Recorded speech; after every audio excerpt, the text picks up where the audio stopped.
रामकृष्ण हरी. मी रामायणाचार्य वैजनाथ महाराज थोरात, देशभक्तप्रेमी.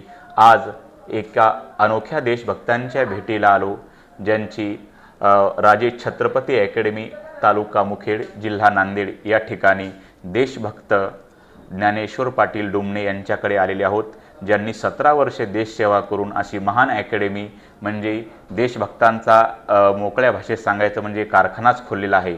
त्यांच्या हातून अनेक देशभक्त घडत आहेत. अविरत असं त्यांच्या कार्य आहे. तर आपण त्यांची मुलाखत घेण्याकरता आलेले आहोत. तर रामकृष्ण हरी. माझं आपल्या उभा सीमेवरचा विठोबा या यूट्यूब चॅनलमध्ये आपलं स्वागत आहे. तर मला असं म्हणणं आहे की तुम्ही 17 वर्ष एवढी आपली देशसेवा केली. तर तुमचं बालपण नेमकं कसं गेलं? कशी तुम्हाला प्रेरणा कुणीकडून भेटली देशसेवेची?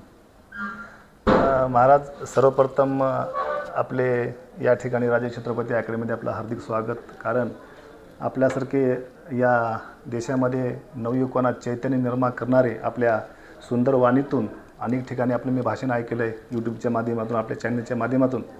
तर सर्वप्रथम राजे छत्रपती अकॅडमीच्या वतीने आपले मी जाहीर अभिनंदन करतो, आभार व्यक्त करतो. धन्यवाद. आणि विशेष म्हणजे राहिली गोष्ट ग्रामीण भागाची. लहानपणापासूनच खरं म्हणजे सैनिक या शब्दामध्ये फार मोठी ताकद आहे. सैनिक, तिरंगा आणि शहीद हा 3 अक्षराचा जो संगम असतो ना, खूप सुंदर आहे. आणि लहानपणापासूनच मला याची गोष्टीची आवड होती. आणि जनरली आपण पाहता की जेवढे काही भारतासाठी सैनिक निर्माण होतात तर ग्रामीण भागातूनच निर्माण होतात. कारण का ग्रामीण भागामध्ये सामान्य कुटुंबातील गोरगरिबांचे विद्यार्थी असतात. त्याच्यामुळे त्यांच्या दिमागात फक्त देशशिवाय दुसरं काही आवडत नाही, म्हणजे आठवत नाही. कारण का या देशाचा पोशिंदा ज्याला आपण शेतकरी म्हणतात आणि त्याचा पुत्र सैनिक. म्हणूनच ते काय नारा आहे, जय जवान जय किसान. लाल बहादूर शास्त्रीचा हा नारा होता. आणि लहानपणापासूनच खरं म्हणजे मला सैनिकाविषयी खूप एक आदर वाटायची. मला वाटतं दुसऱ्यांची आदर करण्यापेक्षा जर आपणच स्वतः जर वर्दी घातली तर लोक पण आपला आदर करतील या भावनेने मी लहानपणापासूनच. त्यावेळेस अशी काही सोयीसुद्धा नव्हती महाराज. पण ग्रामीण भागामध्ये रोडला खड्डे, रेती, माती, अनेक मोटरसायकल याची धडकं, म्हणजे ॲक्सिडेंटची भीती, अशा गोष्टी अनेक सहन करत त्यावेळेस रोडलाच पळायचो आम्ही. पायात बूट नसायचे, चप्पल नसायचे. त्यावेळेस थोडंसं म्हणजे आर्थिक परिस्थिती माझी नाजूकच होती. तुम्हाला कुणापासून प्रेरणा भेटली की आपण देशभक्त व्हावं, असं काही एखादा पॉईंट नेमका? मी एक वेळेस लहानपणी आमच्याच नांदेड जिल्ह्यामध्ये एक जवान शहीद झाला होता. तर मी त्यांच्या अंत्यविधीला मी माझ्या वडिलांसोबत गेलो होतो. तर त्यांची अंत्यविधी एवढी अशी निघाली की खरंच मरावं तर तसं मरावं. तुम्हाला त्या शहीदापासून प्रेरणा भेटली? कारण का शहीदांची जी अंत्ययात्रा होती ते खूप म्हणजे ते सन्मानाची अंत्ययात्रा होती. तर त्यावेळेस खरं त्या तिरंग्यामध्ये किती एक ताकद आहे खरं म्हणजे. बरोबर आहे. तेव्हापासून ते म्हणजे मनामध्ये भरलं. आणि मी वडिलांना सांगितलं होतं की मला व्हायचं तर फौजीच व्हायचं. क्या बात आहे. आणि अगदी खरं आहे की सर्वसामान्य जर माणूस जगातून गेला तर त्याच्या नावापुढे वैकुंठवासी, स्वर्गवासी असे नावं लिहिल्या जातात. पण एखादा भारताचा जवान जर शहीद झाला तर त्याच्या नावापुढं शहीद नाव असं लागलं जातं. तर मागं मी एका अकॅडमी आपलं नाशिक जिल्ह्यामध्ये नांदगाव तालुक्यामधला एक SSB मधला जवान शहीद झाला, अमोल पाटील.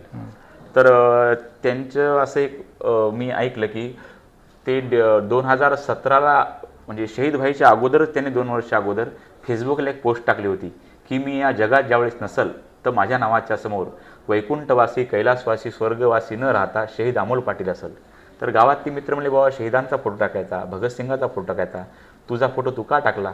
तर म्हणले, बाबा तुम्हाला आत्ता हे खोटं वाटेल पण मी या जगात ज्यावेळेस नसल तुम्ही असणार त्यावेळेस माझ्या नावाच्या समोर शहीद नावच असेल. म्हणजे ही फार मोठा आदर आहे सैनिकांना. खरं. तर तुम्ही एका शहीदापासून तुम्हाला प्रेरणा भेटली. देश हे फार भाग्याची गोष्ट आहे. आणि तुम्ही मग वयाच्या कितव्या वर्षी सैन्यामध्ये पदार्पण झालं आपलं? म्हणजे वयाच्या मी 17.5 म्हणजे 10वी पासवरच लागलो मी. 10वी पासवरच मी ग्रामीण भागामध्ये असंच रनिंग करत करत त्यावेळेस मी जालन्याला भरती होती माझी. त्यावेळेस कोणत्या साली लागली आपण? 1998ला. 98ला. म्हणजे माझा जन्म 91चा. मी 8 वर्षाचा होतो त्यावेळेस. तर तुमच्या वेळेस मोबाईल वगैरे काही सुविधा नव्हतं. मग घरचा फोन वगैरे पत्रव्यवहारात असेल ना? तो काळ फार महाराज वेगळा होता. आजकालचे सैनिक तसे जगू शकत नाही. आता सगळे मोबाईलचे योगाच्या पिढीला आता एक दिवस जरी मोबाईल नसेल तर तो वेडा होतोय. बरोबर आहे. त्यावेळेस आम्ही ज्यावेळेस फौजमध्ये भरती झालो आहे त्यावेळेस माझं बेळगाव सेंटर होतं, अच्छा the Maratha light infantry Belgaum training centre. अच्छा खूप कडक सेंटर होतं. मला खूप भीती वाटत होती म्हणजे ट्रेनिंग कशी असते काय नाही, पण प्रत्यक्षामध्ये ज्यावेळेस मी गेलो त्यावेळेस खूप म्हणजे काहीतरी म्हणजे करू शकता आम्ही. अच्छा अच्छा कारण ग्रामीण भागातल्या लेकराला काही माहीत नसते ना, एकदम आपला राज्य सोडून गाव तालुका सोडून तिथे एकदम म्हणजे कोणीच नाही, आपले आई वडील नाहीत, कोणी नाहीत, परिवारात कुठलाही किंवा गावात तालुक्यातला कोणी माणूस नसतोय. अरे वा बरोबर आहे. त्यावेळेस एकट्याला जीवन जगणं म्हणजे थोडं काहीतरी अपरिचित वाटते, हां पण खूप छान वाटलं. त्याच्यामध्ये वर्दी ज्यावेळेस कसनपडे असते तो दिवस एक सुवर्ण म्हणजे अक्षरात लिहिला तो दिवस असतो. काय कसं घेताना काय म्हणतात की काय आम्ही देशाकरता काय करू काय, म्हणजे ते एक मला वाटते जगातली पहिली अशी नोकरी असेल हां की ते शपथविधी घेत असताना हां अनेक उच्चार बोलले जाते, हां पण आमच्या फौजी भाषेमध्ये आपण शपथविधी घेता हां त्यावेळेस आम्ही म्हणजे आग पाणी आंधी तुफान अच्छा कोण्याही परिस्थितीमध्ये मी देशाची सेवा करतो, मागे हटणार नाही, वा अशी मी ईश्वर शपथ घेतो. वा. हे शपथविधीमध्ये असताना हे 2 शब्द असतात. वेळ पडली तर प्राणाचं बलिदान सुद्धा देतात. नाही बाबा, सैनिकाचं म्हणजे सैनिकाचं भरती होत असतानाच हां जीवाची सैनिक कधीच पर्वा करत नाही. बरोबर आहे. जर जीवाची पर्वा असती अच्छा तो सैनिक कधीच फौजमध्ये भरती होत नाही. त्यावेळेस असं म्हणायचं की फौजी जर सुट्टीवर आला तरच समजा जिवंत आहे, नाहीतर पत्रव्यवहाराचं कधी कधी महिना 2-2 महिन्यानंतर पत्र पोहोचायचं, फोनच्या सुविधा महाराज नव्हत्या. खूप आता सैनिकांची जर व्यथा आणि गाथा सांगत बसलं तर खूप वेळ लागला पहिला. अच्छा कारण का जमाना असा होता की पहिलं 4-4, 5-5, 6-6 महिने सुट्टी मिळत नव्हती. बरोबर आहे. तर म्हणजे जात असताना आपल्या सर्व परिवार असेल, आईवडील असतील, मुलं बाळं असतील, पत्नी असेल किंवा गावातले दोस्त मैत्र असतील, अच्छा जाताना तो म्हणजे पाठवणं म्हणजे कुठं स्टेशनपर्यंत असेल किंवा आपल्या तालुक्याच्या बसस्टॉपपर्यंत असेल, पण सैनिक हा वापस पुन्हा येतो का नाही कोणालाही गॅरंटी नसते. फार कठीण काळामध्ये तुम्ही देश सेवा बजावली. सैनिकाचं योगदान खरं म्हणजे देशासाठी खूप मोठं आहे. फार मोठा ज्याला आहे. या अभ्यास आहे ना अच्छा त्यालाच कळते, त्याला अभ्यास नाही त्याला काय सांगू काय. सैनिकाचा फार मोठा त्याग आहे. मला एका फौजीने विचारलं, महाराज तुमच्या परमार्थी दृष्टीत तुम्ही काय सांगताल फौजी म्हणजे, समानार्थी शब्द आहे का फौजी? म्हणलं फौजी म्हणजे त्याग.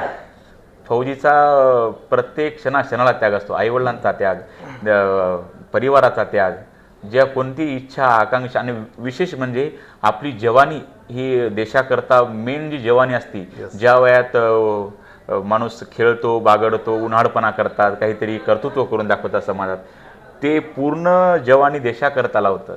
हे म्हणजे फार मोठं सैनिकांचं योगदान आहे. म्हणजे आपल्या आयुष्यातील सर्वात महत्त्वाचा वेळ म्हणजे वयाच्या 15 ते 20 वर्षापासून ते वयाच्या 40 वर्षापर्यंतचा हा सर्वात महत्त्वाचा वेळ आहे, आणि तोच वेळ पूर्णपणे तुम्ही देश सेवेसाठी घालवतो. असं म्हणतात की आमच्या याच्यामध्ये प्रथमो नार्जितो विद्या, द्वितीयो नार्जितो धनम, तृतीयो नार्जितम पुण्यम, चतुर्थीम किम करिष्यसि. असं म्हणतात की शास्त्र सांगतं की 1 ते 25 वर्षापर्यंत अभ्यास करावा, 25 ते 50 या वयामध्ये धन कमवावं, आणि त्या तारुण्याच्या वयातच तुम्ही असं धन कमवता, पैसे तर कुणीही कमवल, पण तुम्ही देशाकरता जी निष्ठा आहे, जे प्रेम आहे तुम्ही त्याची, नाही तर लोक म्हणतात की बाबा हे पैशाकरता करतात, पण मी स्वाभिमानानं सांगत असतो की जंगल में पेड़ तो बहुत है लेकिन चंदन जैसा नहीं, अरे दुनिया में तो नौकरी बहुत है यार लेकिन फौजी जैसी नहीं. या अशा तुमच्या या नोकरीला म्हणावा, नोकरी म्हणता येणार मी तर म्हणजे फार मोठं कर्तव्य प्रत्येकाने केलं पाहिजे. खरं म्हणजे महाराज खूप छान तुम्ही शाब्दिक उदाहरण दिलात. सैनिकाची नोकरी हे पैसा कमवण्याचं साधन नाही.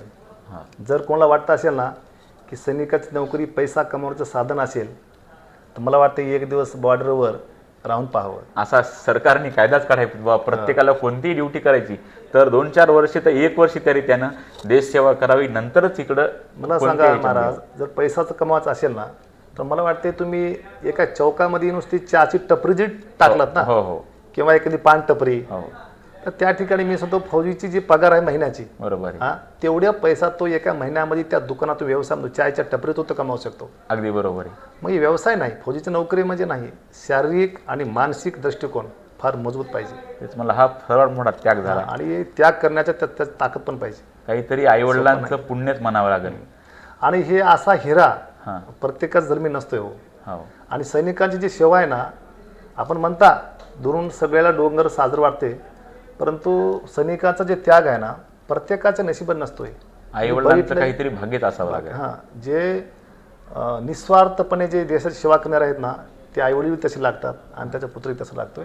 माणसापाशी भरपूर काही पैसा आहे महाराज, भरपूर. ज्याच्यापाशी असे पैसे आहेत की त्यांना कुठं कुठं किती पैसे आहेत हे स्वतःची जाणीव नसते. बरोबर आहे. परंतु ही जी सेवा आहे ना, त्यांच्या हातून घडत नाही किंवा त्यांच्या परिवाराच्या हातून घडत नाही. आई वडिलाची कुसच भाग्यवान. मी सांगत असतो की बाबा असं कोणीही देशभक्त होऊ शकत नाही. जेव्हा एखाद्या आईचं हृदय फुलाचं आणि मनामध्ये देशभक्तीची आवड, तेव्हाच एखादा फौजी जन्माला येत असतो. तर तुमच्या आईवडिलाचं फार मोठं भाग्य आहे. तर मला असं विचारायचं की तुम्ही ही देशसेवा करत असताना तुम्ही ड्युटीवर असता, सुट्टीवर आल्यावर बाकीच्या जनतेतल्या मित्र म्हणा, परिवार म्हणा किंवा नातेवाईक म्हणा, त्यांची बघण्याची दृष्टी कशी असायची? किंवा प्रेम तुझं कसं आहे बाबा हे विचारायचे? नाहीतर काही काही हल्ली काही सुट्टीला आहे की फौजी म्हणजे, मी विनोदानं मागच्या मुलाखतीमध्ये सांगितलं की गावाकडं म्हणे आपल्या कामापुरता मामा, ताकापुरती आजी आणि बाटलीपुरता फौजी, की फौजी म्हटलं की त्याला जे कधीच न विचारणं म्हणतं माझ्याकरता काय आहे का, ही मोठी फार शोकांतिक आहे. तर तुमच्या जीवनामध्ये कोणी असे चांगले भेटले, कसे कसे लोक भेटले तुम्हाला या जीवनामध्ये? खऱ्या अर्थानं लोकांचा हा भ्रम आहे. हां, लोकांचा भ्रम आहे. अशा बोलणाऱ्या लोकांचा मी सर्वात प्रथम निषेध करतोय. अगदी बरोबर. कारण फौजी माणसाला मी म्हणजे अनेक वर्षापासून पाहतोय की सैनिकाला म्हणजे एकेकाळी बोलत होते, मी कधी कधी ऐकले बरं. अच्छा अच्छा. की सैनिकाला म्हणजे काय कळत नसते, हो हो, गुडघ्यात दिमाग गुडघ्यात हो हो. म्हणजे अशी काही बोलण्याची पद्धत लोकांची असते. पण त्या अशा लोकांना मी सांगू इच्छितो तुमच्या या चॅनलच्या माध्यमातून, अच्छा, फौजीला दिमाग असते. फक्त फौजी माणूस तिकडं बॉर्डरवर 5-4 महिने तिकडं राहून ज्यावेळेस गावाकडे येतो, एखादी जशी मुलगी सासरी गेल्यानंतर त्या दारामध्ये एखादा घरातला सून टाकून द्या, गावातला एखादा कुत्रा जरी त्याच्या घरी भेटेल सासरी, तरी त्यांच्या परिवारापेक्षाही ते कुत्रा लाडाचा असतो. अगदी बरोबर आहे. तर सैनिकाचं पण ही स्थिती आहे. ज्यावेळेस 4-5 महिने तरुण बॉर्डरवर राहतोय, ज्यावेळेस तो गावाकडे येतोय, तर सगळं परिवार आपलाच आहे. मग मित्र असतील, दोस्त असतील किंवा गावातले कोणी असतील, तालुक्यातले असतील, मग ते शांत राहणं, संयम राहणं. कारण काय अनुशासन आणि डिसिप्लिन, अच्छा, कमांड अँड कंट्रोलमध्ये राहायला सैनिक असतो. बरोबर. त्याच्यामुळं सगळ्याकडे जाऊन पुढे करणार नसतो. नाही नाही, म्हणजे काहीतरी आपलं नाव करून दाखवावं. आताची बघा नवयुवक कसे असतात, अनेक नेते कार्यकर्ते बघला तुम्ही, म्हणजे कोणी काही नुसतं फोटो जरी काढत असेल तर समोरासमोर एकूण एकाला दाबून फोटो काढायला बघतात. बरोबर आहे. पण सैनिक कधी पुढे येत नसतो. बरोबर. मग तो माग राहतोय. बरोबर. त्यांना काय वाटतं लोकांना, म्हणजे माग राहतोय सैनिकाला, म्हणजे काय कळत नाही. अरे बाबा, इथं आल्यानंतर त्या लोकांच्या मनामध्ये, सैनिकांच्या लोकांमध्ये सगळ्यांच्या विषयी प्रेमाची भावना, आपुलकी आहे. त्या प्रेमाच्या पोटी तू जास्त बोलत नाही. बरोबर आहे. म्हणून तुम्ही त्याच्याविषयी उलट विचार करता लोक ते. पण आताचा सैनिक तसं राहील नाही सर. बरोबर महाराज, मी सांगतो आज मीडियाच्या माध्यमातून, आज पहिलं एक काळ असा होता की कमी 4थी पास 5वी पास असणारे जे युवकांना देशासाठी म्हणजे या मिलिटरीमध्ये भरती करत होते, पण आता 10वी आणि 12वी पास आहेत. म्हणजे आज फरक काय राहिला नाही. पहिल्याचा एक काळ होता, ऑफिसर्स म्हणले की इंग्लिश बोलायचे आणि जवान म्हणले की त्यांना साधी आपली मातृभाषा सुद्धा कम्प्लिटली बोलता येत नव्हतं. आणि त्यामुळे त्यांना वर्चस्व म्हणजे त्यांचं एक वेगळंच, अधिकाऱ्यांचं म्हणजे एक धाक वेगळाच होता, बघण्याचा दृष्टिकोन जवानाकडे वेगळा होता. समाज तर सोडून टाकून द्या, पण आर्मीतले अधिकारी सुद्धा जवानाकडे त्यांना बघण्याचा दृष्टिकोनच वेगळा असतो. पण आज हे काळ बदलून गेलाय की आज एखादा सैनिक नवीन भरती होऊन सुद्धा गेल्यानंतर एखाद्या अधिकाऱ्यासोबत फेस टू फेस इंग्लिश बोलायला लागलाय. अगदी बरोबर. त्याच्यामुळे सैनिक कुठंच मागे राहील नाही. बरं सर, आता हे समाजाचा तुमच्याकडे बघण्याचा दृष्टिकोन तुमच्या बोलण्यातून, की प्रकार अनेक लोक असतात, काही चांगले पण भेटतात, काही वाईट पण भेटतात.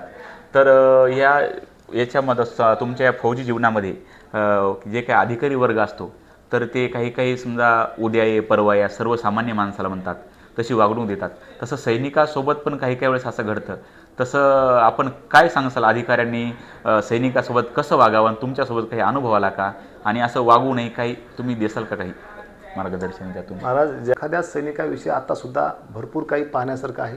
एखाद्याच्या सैनिकाची, कोणाची बहिणीची लग्न असेल, भावाचं लग्न असेल, म्हणजे अनेक अडचणी, आई बिमार असेल, वडील बिमार असेल, परंतु फार त्या सुट्टीसाठी स्ट्रगल करावं लागतो एका सैनिकाला खूप.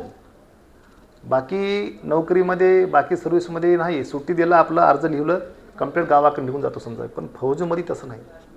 खूप त्याला इंटरव्ह्यू करून त्याला आपली समस्या मांडू म्हणतो, थकतो 8 दिवस 4 दिवस. आणि तेच मग सुट्टी कमी असती आणि एखादं काही आपलं काम असतं, मग हे सर्वसामान्य जे अधिकारी वर्ग आहे जिल्हा लेवलचे तालुका लेवलचे, ते काम करतात एका मिनिटात का काही असं बा उद्या ये परत ती आपली. तुम्ही एक सैनिक आहे ना, त्यांना विचारतं की बाबा वागणूक कशी देतात, त्यांना काही आदर वगैरे अधिकारी वर्गाला काही आदर आहे का या तुमच्या या सैनिकाबद्दल? अधिकार म्हणजे वागणूचा त्यांना आदर आहे, नाही असं नाही. प्रत्येक अधिकाऱ्याला सैनिकाविषयी आदर असतो, कारण का त्यांच्याशिवाय कुठलीच गाडी हलू शकत नाही, त्यांनाही माहिती आहे. बरोबर आहे.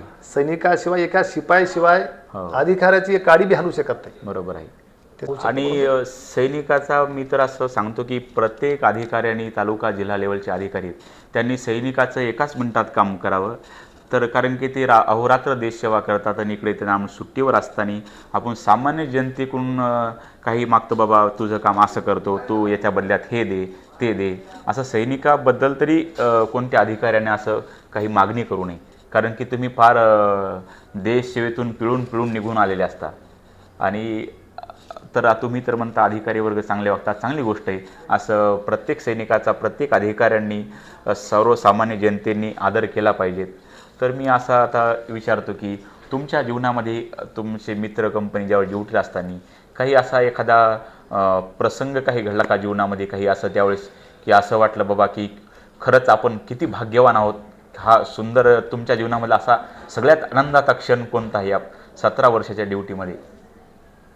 आता आनंदाचा म्हणजे क्षण म्हणजे फौजी जीवनामध्ये अनेक गोष्टीला लढावं लागतं, समोर जावं लागतं. बरोबर. घेतला तर आनंद आहे, नाही गेलं तर जीवनामध्ये खूप म्हणजे त्याग तर हे तर एक प्रकारचा 14 वर्षाचा वनवास, तुम्ही 17 वर्षाचा एक प्रकारचा वनवास. पण याच्यामध्ये सुद्धा दुःखामध्ये सुद्धा माणूस सुख शोधतो. असा काही की एवढं काम केले की माणूस कसं लग्न झालं मुलीचं की एखादा शेतकरी बाबा माझा आज पूर्ण आनंद झाला, तसं या 17 वर्षाच्या ड्युटीमध्ये असा सगळ्यात जास्त आनंद तुम्हाला कधी वाटला? आता विशेष म्हणजे ज्यावेळेस मी 1998ला भरती झालो भारतीय सैन्यामध्ये. अच्छा. तर ट्रेनिंग संपल्यानंतर माझी पहिली पोस्टिंग होती 5 मराठा लाईट इन्फंट्री. अच्छा. आणि 5 मराठा हा कारगिलच्या युद्धामध्ये सामील होता. अच्छा. वा. तर त्यावेळेस सर्वजण म्हणायचे की बाबा युनिट लढाईमध्ये आहे आणि आपण तर नवीन आहात. बरोबर. परंतु शेवटी सेवा आहे, सेवाला माघार नाही, कारण का आपण शपथ घेतलेला असतोय. बरोबर आहे. त्यावेळेस मग आम्ही आमचं बॉक्स वगैरे सगळं घेऊन त्यावेळेस मी, आणि त्यावेळेस आमचं युनिट होतं धनसाल, म्हणजे वैष्णव माताचं ठिकाण कटरा या ठिकाणी धनसाल म्हणून एक भाग आहे, त्या ठिकाणी होतं. आमचं बटालियन होतं रिझर्व्ह.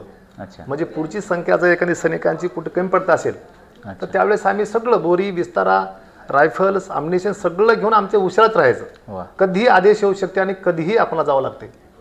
पहिली पोस्टिंग होती. जाताना मला म्हणजे काहीतरी वाटत होतं समजा की, पण ज्यावेळेस लढाई म्हणजे सगळं कारगिलचं युद्ध संपलं आणि आपल्या भारतीय सैनिकांचा आणि देशाचा विजय झाला फार मोठा, त्यावेळेस मला वाटलं की माझी पहिली पोस्टिंग कारगिलच्या लढाईमध्ये सामील होणं आणि ती लढाई आपल्या भारतानं मोठ्या प्रमाणामध्ये जिंकणं, पाकिस्तानसारख्या देशाला धूळ चाटीत कुठलाही नामोनिशान त्या बंकरवर न ठेवणं, हे सगळ्यात मला आनंदाची त्या गोष्टी. ज्याला माणसं घाबरतात ते तो पराक्रमाचा क्षण तुम्ही आनंदाचा म्हणजे सादर केला. तुमची फार 17 वर्ष देशसेवा होऊन आता तुम्ही राजे छत्रपती शिवाजी राजांच्या नावाने ही अकॅडमी चालवत आहात. तर तुम्ही विद्यार्थी, इथलं नियोजन, तुम्हाला आत्तापर्यंत कोणते पुरस्कार, तुम्ही आपल्या नांदेड जिल्ह्याचे सैनिकाचे अध्यक्ष आहात, तर या माध्यमातून तुम्ही कोणते काही काम करता, तुम्हाला कोणते पुरस्कार भेटले याच्याबद्दल थोडी माहिती? महाराज, मी ज्यावेळेस मी 2017ला मी सेवानिवृत्त झालो. अच्छा. तर म्हणजे 6 महिने संपले किंवा वर्षभर संपले आणि त्याच्या माध्यमातून माझ्या दिमागात येत होतं की, आणि हे मी विद्यार्थ्यांना बनवायचं, ट्रेनिंग द्यायचं, त्यांना स्पोर्ट्समॅन बनवायचं. अख्खं म्हणजे 20 वर्षाचा काळ माझा उलटून गेला. म्हणजे सांगायचं म्हणजे तुमच्या यूट्यूबच्या चॅनलच्या माध्यमातून सांगतो, मी बटालियनचा म्हणजे चांगला एक प्लेअर होतो, व्हॉलीबॉल, हँडबॉल आणि बास्केटबॉलचा. तर पूर्ण सर्व्हिस त्याच्यामध्ये म्हणजे त्या स्पोर्ट्समध्ये गेले. त्याच्यामुळे विद्यार्थ्यांसोबत राहण्याची मला आवड निर्माण झाली. ज्यावेळेस मी इथं आलो, मला वाटलं की कुठले पोलीसमध्ये किंवा कुठला व्यवसाय करण्यापेक्षा तर आपण जर एखादी जर आपण ग्रामीण भागात जर या डोंगराळ भागामध्ये जर हाती घेतलं तर विद्यार्थ्यांचंही चांगलं होईल आणि आपल्या भागातून काही कर्मचारी घडतील. आणि वरून किती जरी काय झालं तरी समाजसेवा जरी किती असले 2 पैसे बी आपल्याला मिळतील, या हेतूने म्हणजे सेवा सुरू केली मी. मग त्याच्या माध्यमातून अजून एक वाटलं की ज्यावेळेस मी 16 मे 2018ला माझ्या अकॅडमीचं उद्घाटन झालं महाराज. अच्छा अच्छा. तर त्यावेळेस छोटंसं एक रोपटं होतं. अच्छा. तर त्यावेळेस उद्घाटनच्या दिवशी अनेक जण म्हणायचे, कारण का पत्रिका मी काढली होती अच्छा त्यावेळेस, त्या विद्यमान त्यावेळेसचे जिल्हाधिकारी अरुणजी डोंगरे साहेब अच्छा. आणि जिल्ह्याचे पोलीस अधीक्षक SP चंद्रकुश्री मीना साहेब आणि ब्रिगेडियर म्हणजे सैनिक फेडरेशनचे राष्ट्रीय अध्यक्ष आहेत अच्छा ते ब्रिगेडियर सुधीर सावंत साहेब अच्छा आणि बरेचसे म्हणजे क्लासमध्ये अधिकारी त्या पत्रिकेवर होते. अच्छा. पण अनेक जण म्हणत होते की बाबा एवढा छोटासा कार्यक्रम आहे अकॅडमी म्हणजे ग्रामीण भागात काय माहीत नॉलेज नाही हो सर. हो हो. आणि त्याच्यामध्ये मग एवढे अधिकारी कसे येतील पत्रिकेमध्ये, एवढ्या मोठ्या कार्यक्रमामध्ये आम्ही एवढे इतका इन्व्हाइट करता, पण एका स्टेजवर 3-3 क्लासहून जे प्रशासनातले जे उच्च स्तरीचे अधिकारी आहेत ते कसे येतील. म्हणजे काही लोक म्हणजे सांगायचे म्हणजे त्यांना वाटू लागलं. अच्छा. पण त्यांना हे कळलं की काय सैनिकामध्ये किती पॉवर असतो ते. वा. तर ज्यावेळेस मला भेटलेले काही जसं काही मेडल्स आहेत, कमांडेशन कार्ड होतं आणि दुसरी गोष्ट म्हणजे जे काही मी कार्य केलं आहे अच्छा त्यावेळेस मी सगळ्या अधिकाऱ्यांना नांदेडला जाऊन मी भेटलं आणि हे सगळं दाखवलं त्यांना. वा. त्यावेळेस अरुण डोंगरे साहेब जिल्हाधिकारी, चंद्रकुश्री मीना साहेब SP हे म्हटले की काय हरकत नाही, तुमच्या ह्या कामाला मी 100% आवर्जून येईन मी. वा. त्यावेळेस या ठिकाणी उद्घाटन झालं. उद्घाटन झाल्यानंतर भरपूर काय संख्या होती आणि म्हणजे सुरुवातच चांगली झाली. अच्छा. जे ब्रिगेडियर सुधीर सावंत साहेब आणि चंद्रकुश्री मीना साहेब आणि जिल्हाधिकारी अरुण डोंगरे साहेब यांच्या हाताने जे रावलेले रोपटं अच्छा अच्छा. आज त्यांच्यापर्यंत सुद्धा बातम्या आहेत. किती विद्यार्थी आहेत सध्या तुमच्याकडे? माझ्याकडे आता सध्या जवळपास 300 विद्यार्थी आहेत. वा. मुलं मिळून 300 विद्यार्थी आहेत. आणि अकॅडमीच्या माध्यमातून अजून एक मी पाहिलं म्हणजे आपण जे म्हणता की तुम्ही शहीदांचे नाव काढलात, हो हो. तर सैनिक हा शहीद झाल्यानंतरच अनेक प्रकारचे नेते असो, कार्यकर्ते असो, मंत्री असो किंवा समाजसेवकातले काही माणसं असो, म्हणजे मोठे मोठे म्हणजे कसं भाषणे करतात किंवा मोठ्या गोष्टी बोलतात किंवा समाज हे त्यांना सैनिकाविषयी एवढं खूप आदर करतो. तर आम्हाला वाटते की सैनिक शहीद झाल्यानंतरच का, ज्याप्रमाणे म्हणतात तुम्ही आज तुमचे एवढे ठिकाणी कीर्तन, तुम्ही एवढे मोठे महान कीर्तनकार आहात, महाराष्ट्रातले प्रसिद्ध कीर्तनकार आहात, तर कीर्तनकारामध्ये अनेक कीर्तनकार सांगतात, तुम्ही बी सांगता की आईवडिलांची सेवा करा. बरोबर आहे. पण आईवडिलांची सेवा मरण्याच्या पहिले करा. बरोबर आहे. मेल्यानंतर तो कोणी करता. अगदी बरोबर. कारण काय मेल्यानंतर अनेक प्रकारचे पुण्य ते त्या मोठ्या मोठ्या मंत्र्याला बोलता, पण त्याच्या पहिले जिवंत असताना 2 गाव त्याला खाऊ घाला म्हातारपणामध्ये. बरोबर. तशा प्रकारचा एक विचार केला की म्हणजे सैनिक शहीद झाल्यानंतरच का त्यांची सन्मान करावा. तर जिवंतपणे काय करू, ते पण एक जिवंतपणे वापस येतो. बरोबर. काय हेतूने मी या ग्रामीण भागामध्ये सर्वात पहिले मुख्य तालुक्यापासून अकॅडमीच्या माध्यमातूनच सेवानिवृत्त झालेल्या सैनिकांचा मी मिरवणूक काढणं, त्यांच्या गाड्यांचा ताफा आणि म्हणजे ध्वजारोहण ही कसं काय नियोजन असतं तुमचं वर्षभरातलं, आणि त्या सैनिकांना मग वाडी तांड्यापर्यंत सन्मानानं सोडणं, त्यांचे सत्कार समारंभ करणं. अच्छा. हे कार्य सुरू केलं. पुन्हा मग आमचं बघून पुन्हा नांदेड जिल्ह्यात सुरू झालं, आम्हीच केल्या. वा. आणि ते करता करता आज संपूर्ण महाराष्ट्रात त्यांचा आदर्श घेतोय. वा. कारण सुरुवात आपण घरच्या माणसाला मोठं करण्यासाठी आपण सुरुवात केलं पाहिजे. वा वा. तुम्ही आजही बघला, तुम्ही किती ठिकाणी बॅनर पाहत असाल, एक म्हणजे जोक म्हणून सांगत नाही, पण ज्या जे कुठले खासदार असतील, आमदार असतील किंवा मोठे मोठे मंत्री असतील, म्हणजे जसा मोठे मोठे मंत्री तो म्हातारा व्हायला लागला की घरातलाच एखादा नेता तयार करतोय, म्हणजे सोड त्याच्या साईडला एखाद्या आपल्या मुलाची, नातवाची बरोबर फूट टाकतोय. बरोबर आहे. म्हणजे आपणच त्यांना मोठं करतात तेव्हा समाज त्यांच्या डोक्यावर घेतोय. तशा प्रकारचा आम्ही सैनिकासाठी का नको, त्यासाठी मी आज 2017 पासून तर 2024 पर्यंत वर्षभरातून 3 वेळेस आपण ध्वजारोहण करतो माझ्या अकॅडमीमध्ये. 26 जानेवारी, 15 ऑगस्ट आणि 1 मे मराठवाडा मुक्तीसंग्राम दिवस. अच्छा. तर वर्षातून 3 म्हणजे 8 वर्षामध्ये 3 8 24 म्हणजे 24 वेळेस मी अजूनही झेंडा फडकलेला नाही. वा वा वा. 24 वेळेस फक्त सैनिकाला या ठिकाणी उभा करून 10-15 सैनिक येतात वर्दीवर, त्यांना बोलवतो मी मेडल घालून आणि त्यांच्या हाताने मी ध्वजारोहण करतोय आणि ते त्यांचा मी प्रसार करतोय युट्यूबच्या माध्यमातून. म्हणजे जनजागृती कशी की बाबा आपण त्या वर्दीवाल्यांच्या जर हाताने जर झेंडा फडकला तर आपलं पाहून कमी कमी समाज सुद्धा जागृत होईल. हे भावना व्यक्ती समजा की माझी 2 माझे झी टॉकी चॅनल, मायबोली, शेमारो असे भरपूर चॅनल आतापर्यंत जवळपास 222 वेळेस कीर्तन आली. मी TV चॅनलच्या माध्यमातून सांगत असतो आणि माझी एक क्लिप 2 वर्षापूर्वी आता तर व्हायरल होती समजा प्रत्येक 15 ऑगस्ट 26 जानेवारीला, पण 2 वर्षापूर्वी पार 14.5 लाख लोकांपर्यंत ती क्लिप गेली होती किंवा की मी नेहमी सांगत असतो की माणसं म्हणतात दंगा झाला आर्मी बोलवा, लेकरू बोरमध्ये पडला आर्मी बोलवा, अतिरेकी घुसते पूर आला आर्मी बोलवा, मग 15 ऑगस्टला 26 जानेवारीला बोलवा ना एखादी आर्मीला, कारण की वाऱ्यामुळे नाहीतर सैनिकाच्या श्वासामुळे फडकतो आपला तिरंगा. असे मी एक कीर्तनाद्वारे ती माझी क्लिप फार गाजली.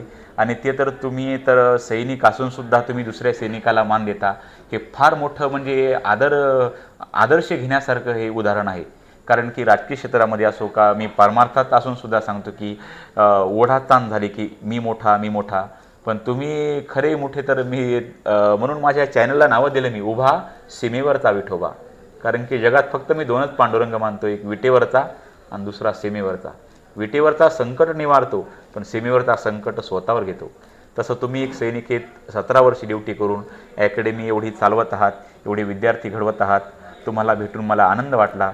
तर आता शेवटचा मी असा प्रश्न तुम्हाला विचारतो की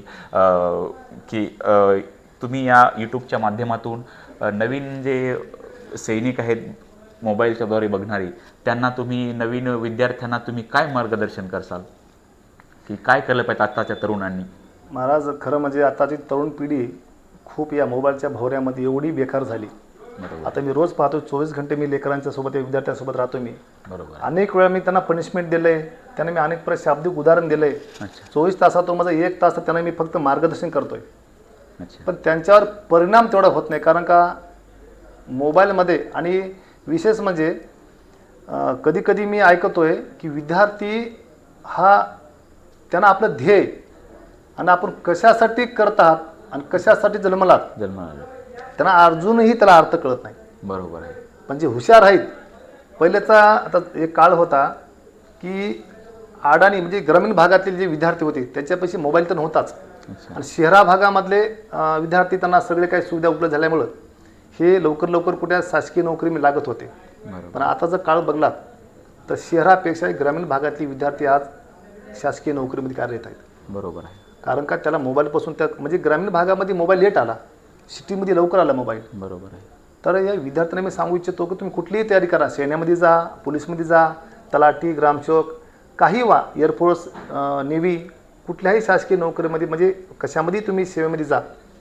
पण त्याच्यापूर्वी तुमचं जे स्ट्रगल आहे, तुम्हाला एकही मिनटं 18 ते 25 वर्षाचा जो काळ आहे माणसाच्या आयुष्यामध्ये, हा जो वय आहे ना 18 ते 25, ते स्वतःला घडू बी शकतो आणि स्वतःला बिघडू बी शकतोय. क्या बात. बरोबर. त्याच्यामध्ये जर त्यांना जर खरं स्ट्रगल स्वतः मनानं जर एखादी अभ्यास असेल, फिजिकल फिटनेस असेल, एक त्यांना चांगले ट्रॅकवर असेल, तर 100% तो कधीच वाया जाऊ शकत नाही. वा. आणि मेहनतीशिवाय काहीच मिळू शकत नाही. हाडाचं मणी आणि म्हणतात ना, हाडाचं मणी आणि रक्ताचं पाणी केल्याशिवाय जगात कुठलीही गोष्ट मिळत नाही. बरोबर आहे. त्यासाठी आणि खास करून शासकीय नोकरी ती मिळू शकत नाही. बरोबर आहे. बाकी एखादी बिझनेस आहे ते वेगळी, त्याला बी थोडं स्ट्रगल करावं लागते.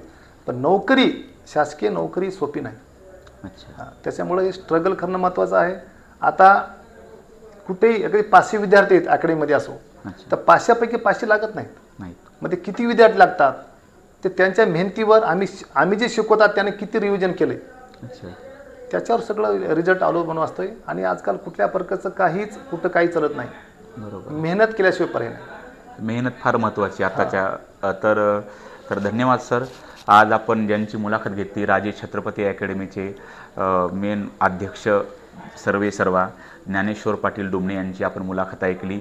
तर भाऊंचं आपल्या या चॅनलच्या माध्यमातून मी धन्यवाद देतो. तुम्ही मला आपल्या मुळातला वेळ काढून मला मुलाखत दिली. रामकृष्ण हरी. धन्यवाद महाराज. विशेष म्हणजे चलत्या पडत्या भेटीमध्ये अच्छा तुमचं जे दर्शन झालं या ठिकाणी, तुमचं जे पाय लागला अकॅडमीमध्ये, खरंच मी भाग्यवान आहे.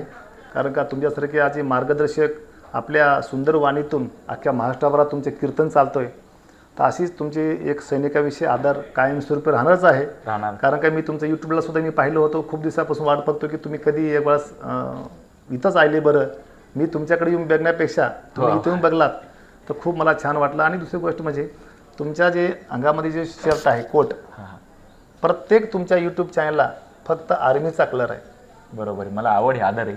आणि खरंच शेवटी मी एक सांगतोय महाराज की तुमच्या यूट्यूबच्या चॅनलमधून महाराष्ट्रातील सर्व युवकांना, सगळ्या समाजातील लोकांना हे सांगू इच्छितो की प्रत्येकाला बॉर्डरवर जाऊन AK-47 हातात घेऊन लढण्याची गरज नाही. तुम्ही ज्याच्यामध्ये काम करता, ज्याच्यामध्ये तुम्ही सेवा करता, ती सेवा जर तुमची खरी सेवा असेल, ते सुद्धा बॉर्डरवर लढण्यापेक्षा कमी नाही. महाराज, तुम्ही लढणाऱ्या व्यक्तींना तुमचे त्याचा आदर करता, तुमची सुद्धा देशभक्ती आहे, देशाविषयी सैनिकाविषयी आत्मीयता ही जागृत तुमच्या मनामध्ये पताने लहानपणापासूनच आहे, मला असं वाटते. आवड आहे. असंच बघून बघून सैनिकाचा आदर, सैनिकाला मी देवासारखं मानतो. कारण एखादा का जेव्हा मी अनेक महाराज बघतो, पण त्याच्या म्हणजे ड्रेस कोड वेगळा असतो ना, पण तुमच्या शरीरामध्ये तुम्ही कोड घालता फक्त आर्मी कलर. आवड आहे. खूप छान वाटलं मला. असंच एकाने प्रश्न विचारला होता, म्हणजे तुम्हाला कसं, तुम्ही काय फौजी व्हायची इच्छा होती का? तर त्यांना म्हणलं तुमच्या कीर्तनात सांगतो मी. तर म्हणलं सांगा, साखर खाण्यामध्ये मजा आहे का साखर होण्यामध्ये मजा आहे? तुम्ही एवढे विद्यार्थी घडवले, तर ते म्हणले बाबा साखर खाण्यामध्येच मजा आहे. हां, म्हणलं याचं उत्तरच आहे, तसं साखर खाण्यामध्ये मजा आहे, साखरेला साखरेची गोडी नाही. साखर खाणाऱ्याला साखरेची मजा आहे, पण साखरेला साखरेची गोडी नाही. तसं फौजी होण्यात मजा नाही, कारण की फार मोठा त्रास आहे. फक्त फौजीला प्रेम लावण्यात मजा आहे. त्यातला एक मी फौजीचा एक भक्त आहे, बाकी काही नाही. आणि माझी अशी आवड अशीच वाढत वाढत जाऊ, मी ईश्वरचरणी अशी प्रार्थना करतो. आणि भारतातल्या प्रत्येक फौजीला मी देवासारखा मानतो, आणि प्रत्येकाने आपणही मानत जा. तर आज इथं आपण निरोप घेऊ. रामकृष्ण हरी. जय हिंद, जय शिवराय.